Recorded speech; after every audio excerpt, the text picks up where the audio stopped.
नमस्कार। आप देख रहे हैं the fourth pillar news. Bihar में चुनाव का जो असर है, राजनीतिक गलियारे में सरगर्मी बनी हुई है। इस बीच पहले चरण के चुनाव की तारीख भी नजदीक आने वाली है। आपको पता होगा 6 नवंबर को पहले चरण का चुनाव है, यानी कि चुनाव के ठीक 48 घंटे पहले चुनाव प्रचार भी थम जाएगा। इसे भी जितने भी दल इस बार बिहार विधानसभा चुनाव में हिस्सा ले रहे, सारे दल के जो नेतागण है वो अपने पूरी ताकत लगा देना चाहते हैं ताकि यह चुनाव उनके खेमे में जाए।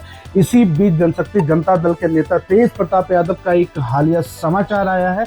उन्होंने मधेपुरा में रैली किया और मधेपुरा में जो जनशक्ति जनता दल के उम्मीदवार संजय यादव है उनके फेवर में रैली करते हुए तेज प्रताप यादव ने आरजेडी को घेरते हुए कहा, जब उनकी रैली के सामने से आरजेडी की वाहन गुजरती है तो उन्होंने कहा कि अब बहरूपिये की गाड़ी जा रही है, बहरूपियों को पहचान लीजिए और चुनाव में आपको जनशक्ति जनता दल के संजय यादव को जिताना है। और उन्होंने राष्ट्रीय जनता दल के जो मधेपुरा के उम्मीदवार हैं चंद्रशेखर, जो बिहार के पूर्व शिक्षा मंत्री भी रह चुके, उनके ऊपर निशाना साधते हुए कहा कि जब हम भी मंत्री थे उस समय चंद्रशेखर भी मंत्री थे, हम जानते हैं कि उन्होंने मंत्री रहते हुए कुछ नहीं किया और उनमें कुछ करने की क्षमता भी नहीं है। ऐसे बहरूपिये लोगों को पहचानना बहुत जरूरी है। यानी तेज प्रताप यादव का सीधा इशारा राष्ट्रीय जनता दल के नेता चंद्रशेखर को कमजोर करने पे था और इसका सीधा असर तेजस्वी यादव के चुनावी जो उनकी स्ट्रेटजी है उस पर पड़ने वाला। यानी तेज प्रताप यादव ने पूरी तरीके से कमर कस लिया कि किस प्रकार से वो राष्ट्रीय जनता दल को वो नुकसान दे सकते हैं। यानी जिस प्रकार से तेज प्रताप यादव अलग अलग विधानसभा में जाकर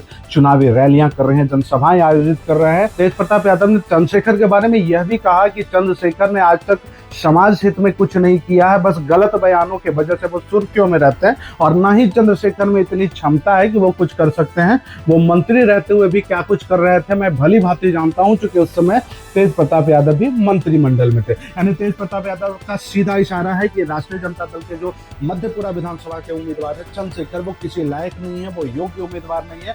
यानी जिस तीख के तेवर में तेज प्रताप यादव नजर आ रहे हैं, इसका सीधा असर बिहार विधानसभा चुनाव में पड़ सकता है। क्योंकि आपको मालूम होगा कि लालू यादव के बड़े बेटे हैं तेज प्रताप यादव और मधेपुरा की सभा में ही तेज प्रताप यादव ने यह भी कहा कि लालू प्रसाद यादव की ओरिजिनल पार्टी जनशक्ति जनता दल ही है, क्योंकि राष्ट्रीय जनता दल जो है वो जयचंदों के हिसाब से चल रही है। कौन जयचंद उनका नाम तो नहीं लेना चाहते, लेकिन अपने हर सभा में तेज प्रताप यादव जयचंदों की ओर इशारा जरूर करते हैं। और इस प्रकार की खबरों को हमेशा जानते रहने के लिए बने रहे द फोर्थ पिलर।